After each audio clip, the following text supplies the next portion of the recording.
So how is life in Hawaii as an Asian American? I have to say it's actually pretty good, but let me unwrap that.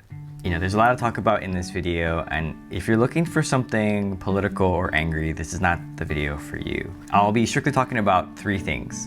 The first is, what is life in Hawaii as an Asian American, including growing up here and even dating in Hawaii, which I think is actually a pretty interesting topic. Maybe a whole video could be about that. Two, how different it was being Asian when I moved to the mainland. And three, do I think what's happening on the mainland to Asians and Pacific Islanders will happen in Hawaii? And just to put this out there, I'll be talking about my own experiences and opinions, and I'm really not here to marginalize anyone else's experiences or feelings. What life is like in Hawaii as an Asian? Well, I'm Japanese American and I was born and raised in Hawaii. And when you're Asian in Hawaii, you're actually part of the majority. It's not as homogenous as being Japanese in Japan, but at roughly 40% of the population, Asians are pretty common in Hawaii. And here, because ethnicity is important, we tend to break down Asian into more specific groups. Things like Japanese, Chinese, Korean, Vietnamese. And this is because we tend to generalize a lot about each other based on pretty arbitrary yet important characteristics. So for example, in Hawaii, when you meet new people, they tend to want to know two things to get to know you: what high school you graduated from, and what ethnicity you are, if they can't already tell. And why is this? Because both of these factors say a lot about you and where you come from before you even say or do anything. It's very presumptuous, I know, but that's how we get to know each other before really getting to know each other. Growing up in Hawaii, we joke about all the ethnicities. These people are cheap, these people are loud, and it's usually used in good fun. Some of the funniest local comedians built careers off of these types of racial jokes, and we all laugh because it's kind of true and everyone has their turn being made fun of. Now, whether that aspect of local culture is changing in today's sensitive society, I'm not really sure, but this is the backdrop for growing up and living in Hawaii as an Asian American. I would say that over half of my teachers in school were Asian and most of my school principals were Asian. And in my classes, I'd say over half of my classmates were Asian. Again, this is a mix of Japanese, Chinese, Korean, Filipino. And even my group of friends was pretty diverse. My best friend in elementary school was African American, and most of my other friends were Japanese and Chinese and Korean. And to be honest, at that age, I don't think I even cared about that. As I got older, most of my friends were Japanese, Chinese, Korean, and mixed, and things were fine, and we all just kind of got along. So life as an Asian in Hawaii growing up was pretty good, and this of course translated into dating.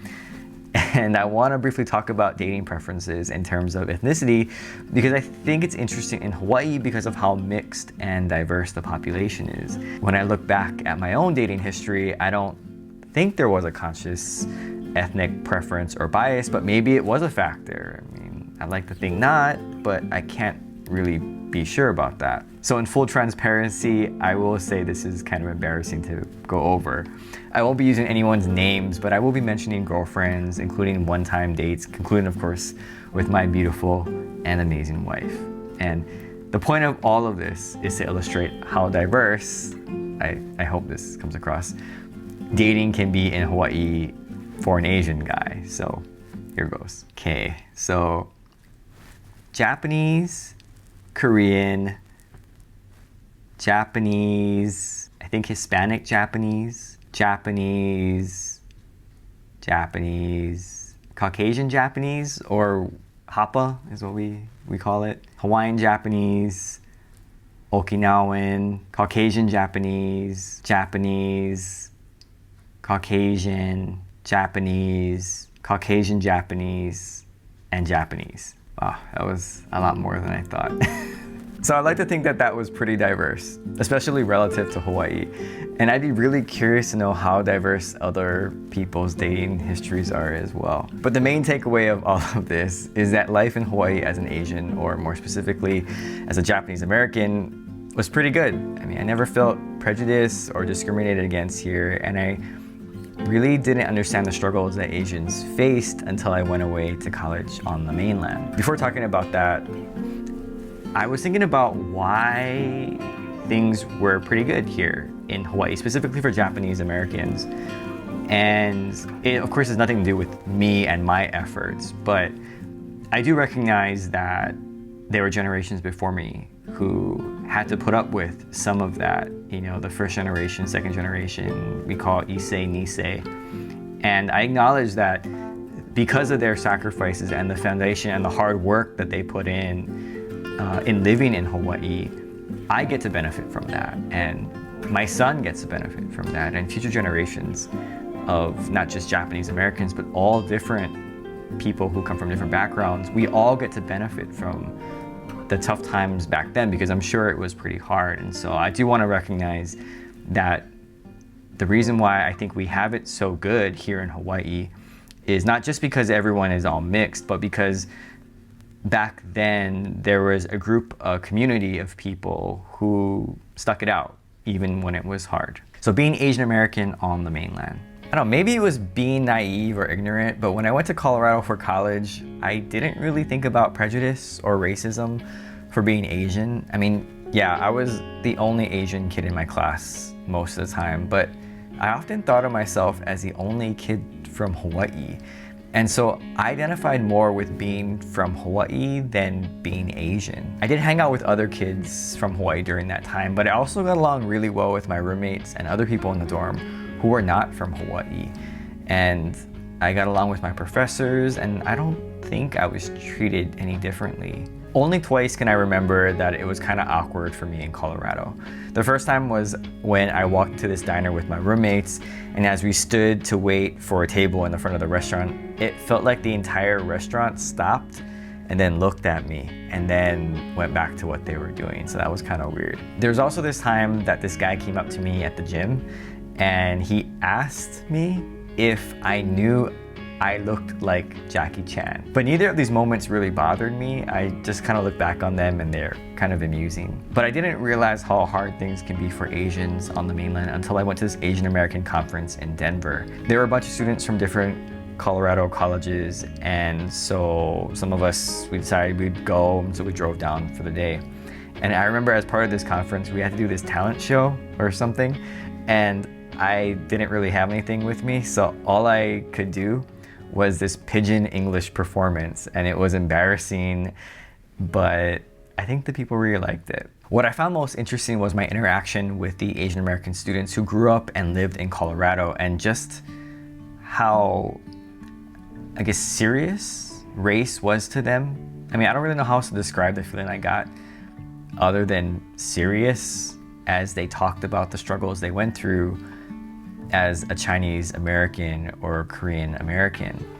And it was like I couldn't understand how they felt because I had never experienced that kind of stuff before. And I remember as we walked around Denver that night, and it was pretty cold. I mean, I'm a Hawaii boy, it is cold, you know, and I was cold.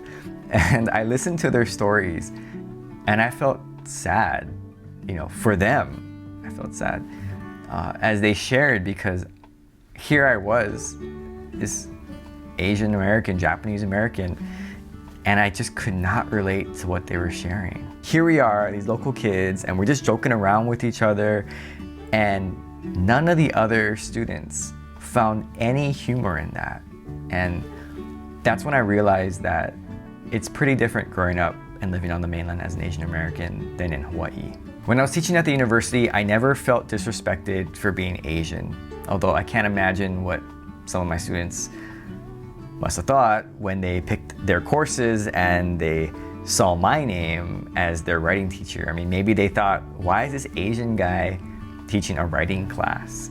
But once they came to class and saw that I had a pretty direct teaching style, I think that they really appreciated that.